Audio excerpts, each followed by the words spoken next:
नमस्कार, झारखंड समाचार में आप सबका स्वागत है। आइए जानते हैं झारखंड की तमाम छोटी बड़ी खबरों को। इससे पहले चैनल को सब्सक्राइब नहीं किया है तो प्लीज चैनल को सब्सक्राइब कर बेल आइकन को प्रेस कर दीजिए ताकि खबरों का अपडेट आपको मिलता रहे। पलामू में सीएम हेमंत सोरेन ने जमकर विपक्ष पर निशाना साधा। कहा, हमें ना पढ़ाएं नैतिकता का पाठ, पहले खुद को देखें। दरअसल आपको बता दें कि पलामू के मेदिनीनगर स्थित पुलिस लाइन मैदान में आयोजित आपकी योजना आपकी सरकार आपके द्वार कार्यक्रम में मुख्यमंत्री हेमंत सोरेन ने शिरकत किया।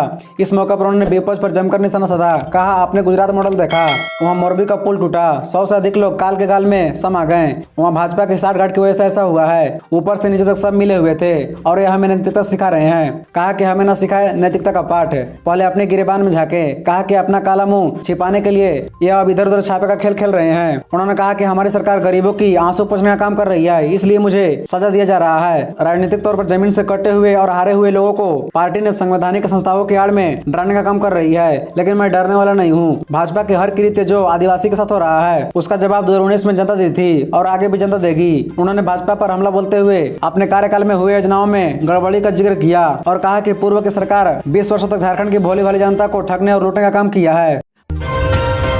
झामुमो की हुंकार, हमें छेड़ो मत, छेड़ोगे तो छोड़ेंगे नहीं। गुजरात चुनाव में भाजपा को उजागर करेगी पार्टी। दरअसल आपको बता दें कि झामुमो के केंद्रीय कार्य समिति सदस्य सुप्रियो भट्टाचार्य ने कहा कि ईडी की ओर से मुख्यमंत्री हेमंत सोरेन को समन जारी करने के खिलाफ पार्टी कार्यकर्ताओं में आक्रोश है। पार्टी कार्यकर्ताओं ने सड़क पर अपनी भावनाओं को व्यक्त करने का काम किया है। इनका कहना है कि अलग राज्य को लेकर 40 वर्षों तक संघर्ष किया। राज्य गठन के 20 वर्षों बाद जब पार्टी सत्ता में आई और खतियान के आधार पर स्थानीयता तय करने और ओबीसी को 27% आरक्षण देने समेत जन मुद्दों पर काम शुरू किया, यह भाजपा नेता बर्दाश्त नहीं कर पा रहे हैं। इसको लेकर भाजपा के प्रतिनिधि भी दुखी हैं, क्योंकि भाजपा के मनवादी सोचने वाले लोग राज्य को अस्थिर करना चाह रहे हैं। कार्यकर्ताओं का कहना है कि हमें छेड़ो मत, छेड़ोगे तो छोड़ेंगे नहीं। पार्टी के केंद्रीय कार्यालय में पत्रकारों से बातचीत करते हुए सुप्रियो भट्टाचार्य ने कहा कि आपने तो आज अंगड़ाई देखी है, लंगड़ाई देखना अभी बाकी है। निर्णायक लड़ाई 2024 में लड़ी जाएगी। इसके बाद भाजपा इस राज्य में कहीं का नहीं रह जाएगी। उन्होंने कहा कि गुजरात चुनाव में पार्टी एसटी व एससी की 40 सीटों पर भाजपा के चाल, चरित्र व चेहरा को उजागर करने का काम करेगी। झारखंड में ईडी की कार्रवाई, न्यूक्लियस मॉल के मालिक विष्णु अग्रवाल के यहाँ छापा पड़ा। दरअसल आपको बता दें कि झारखंड की राजधानी रांची में न्यूक्लियस मॉल के मालिक विष्णु अग्रवाल के यहाँ परिवर्तन निदेशालय के अधिकारियों की रेड पड़ी है। उनके कांकर रोड स्थित आवास पर केंद्रीय जांच एजेंसी ने सुबह छापेमारी की। हालांकि अभी तक यह पता नहीं चल पाया है कि विष्णु अग्रवाल के घर किस मामले में रेड पड़ी है। बता दें कि ईडी ने पश्चिम बंगाल की राजधानी कोलकाता में भी कई ठिकानों पर छापेमारी की। कोलकाता के व्यापारी अमित अग्रवाल और उनके सहयोगियों के कम से कम आधा दर्जन ठिकानों पर केंद्रीय जांच एजेंसी ने जांच शुरू की। सुबह शुरू हुई एजेंसी की कार्रवाई लगभग शाम तक जारी रही। अमित अग्रवाल के बारे में बताया जाता है कि उन्होंने सेना की जमीन पर कब्जा करके फर्जी कागजात के आधार पर उसे बेच दिया। बता दें कि केंद्रीय जांच एजेंसी अमित अग्रवाल और उनके सहयोगियों के ठिकानों पर जरूरी दस्तावेज की जांच कर रही है। एजेंसी यह पता लगाने की कोशिश कर रही है कि इस फर्जीवाड़ा में किन किन लोगों ने अमित अग्रवाल की मदद की है। इसके साथ एजेंसी अन्य सबूत भी जुटाने की कोशिश कर रही है। संभवतः इस मामले में विष्णु अग्रवाल के यहाँ रांची के कांकर रोड स्थित आवास पर रेड पड़ी है। विस्तृत समाचार की प्रतीक्षा है। बीजेपी खरीदना चाहती थी लेकिन मैं नहीं बिका, इसलिए पड़ी आईटी की रेड। अनूप सिंह, दरअसल आपको बता दें कि बेरमो विधायक कुमार जयमंगल उर्फ अनूप सिंह ने अपने आवास पर पड़े आईटी की छापेमारी को लेकर बीजेपी पर हमला बोला है। अनूप सिंह ने कहा कि मुझे खरीदने की कोशिश की गई थी लेकिन मैं नहीं बिका। आईटी की यह कार्रवाई उसी की प्रतिक्रिया है। अनूप सिंह ने कहा कि जो भी नेता बीजेपी की बात नहीं मानेगा उसके घर पर आईटी, सीबीआई या ईडी की रेड होगी। अनूप सिंह ने कहा, मैंने सिद्धांतों से समझौता स्वीकार नहीं किया। ये बात बीजेपी को नागवार गुजरी। अनूप सिंह ने कहा कि जो बीजेपी के साथ नहीं होगा उसे इस दौर से गुजरना होगा। सभी विधायक के साथ ऐसा हो सकता है। अनूप सिंह ने बड़ा आरोप लगाते हुए कहा कि बीजेपी ने मुझे खरीदना चाहा, बीजेपी में शामिल होने का ऑफर दिया गया, मैंने इनकार कर दिया। मैंने पूरी साजिश का खुलासा किया। शायद एक कार्रवाई उसी का नतीजा है। गौरतलब है कि 30 जुलाई को झारखंड कांग्रेस के 3 विधायक डॉक्टर इरफान अंसारी, नमन मिसल कोंगाड़ी और राजेश गच्छप को 49 लाख रुपए केस के साथ हावड़ा में गिरफ्तार किया गया था। 31 जुलाई को अनूप सिंह ने रांची के अरगोड़ा थाने में केस दर्ज कराई। आरोप लगाया कि डॉक्टर इरफान अंसारी ने उन्हें बीजेपी के सहयोग से मौजूदा हेमंत सरकार को गिराने के एवज में पैसों और मंत्री पद का लालच दिया था।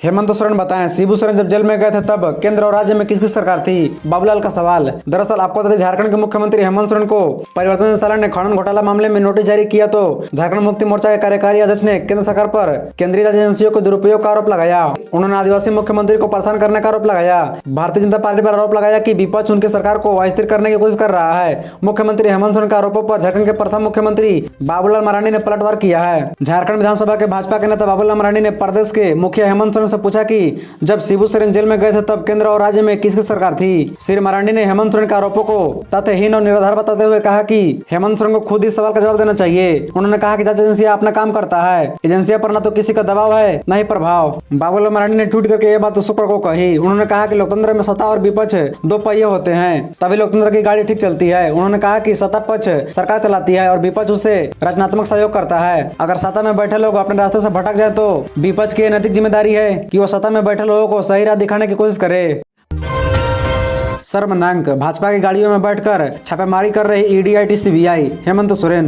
दरअसल आपको बता दें कि खनन घोटाले में पूछताछ के लिए ईडी का नोटिस मिलने और कांग्रेस विधायक प्रदीप यादव व अनूप सिंह के घर में ईडी आईटी की रेड को लेकर झारखंड के मुख्यमंत्री हेमंत सोरेन ने भाजपा पर हमला तेज कर दिया है। उन्होंने कहा कि ईडी आईटी सीबीआई के अधिकारी भाजपा नेताओं की गाड़ी में बैठकर छापेमारी कर रहे हैं और भाजपा नैतिकता की बात करती है। भाजपा नेताओं को शर्म आना चाहिए। दरअसल मुख्यमंत्री हेमंत सोरेन शुक्रवार को आपकी योजना आपकी सरकार आपके द्वार कार्यक्रम में भाग लेने के लिए पलामू जिला मुख्यालय मेदिनीनगर पहुंचे थे। उन्होंने पलामू पुलिस लाइन में आयोजित कार्यक्रम के दौरान केंद्रीय जांच एजेंसियों और भाजपा पर जमकर हमला किया। पौन घंटे के संबोधन में मुख्यमंत्री ने आधे घंटे तक भाजपा और केंद्रीय जांच एजेंसियों पर ही हमले करते रहे। कहा कि झारखंड की जनप्रिय झामुमो गठबंधन की सरकार भाजपा को नहीं भा रही है। भाजपा आदिवासी, दलित, पिछड़ा हुआ, अल्पसंख्यक विरोधी है। ईडी, सीबीआई, इनकम टैक्स जैसी संवैधानिक संस्थाओं को भाजपा दुरुपयोग कर रही है।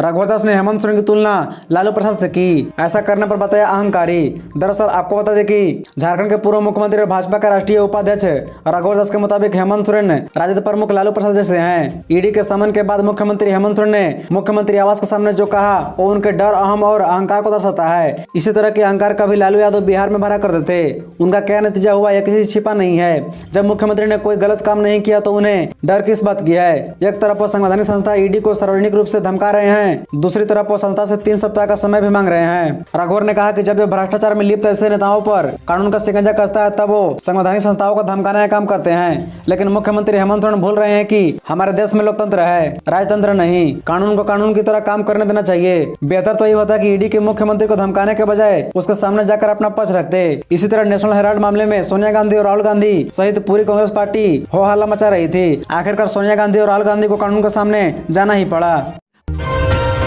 हेमंत सोरेन ही क्यों, पूर्व मुख्यमंत्री रघुवर दास को भी समन करे ईडी, बोले विधायक सजू राय। दरअसल आपको बता दें कि झारखंड के पूर्व मंत्री सह जमशेदपुर पूर्वी के विधायक सजू राय ने कहा कि ईडी मुख्यमंत्री हेमंत सोरेन के विधायक प्रतिनिधि पंकज मिश्रा पर हुई चार्जशीट के आधार पर सीएम को बुला रही है, जो साहेबगंज और पाकुड़ में गिट्टी घोटाला से संबंधित है। सजू राय का आरोप है कि इस मामले में मुख्यमंत्री हेमंत सोरेन से अधिक घोटाला रघुवर दास के मुख्यमंत्री और खान मंत्री रहते हुआ है। इसका प्रमाण ईडी की उसी चार्जशीट में है जिसके आधार पर हेमंत सोरेन को पूछताछ के लिए बुलाया जा रहा है। उन्होंने कहा कि हेमंत सोरेन सरकार पर तो सिर्फ गिट्टी घोटाले का आरोप है, जिसमें उनका प्रतिनिधि पंकज मिश्रा मुख्य अभियुक्त है, पर रघुवर दास पर तो गिट्टी घोटाले के साथ ही मनरेगा घोटाले का भी आरोप है, जो ईडी की उसी चार्जशीट में शामिल है, जिसमें पूजा सिंघल पर मुकदमा हुआ है। सजू राय गुरुवार को जमशेदपुर में संवाददाता सम्मेलन में ये आरोप लगा रहे थे। खबरों से जुड़े रहने के लिए चैनल को सब्सक्राइब, वीडियो को लाइक एवं एक दूसरे से शेयर जरूर करें। धन्यवाद।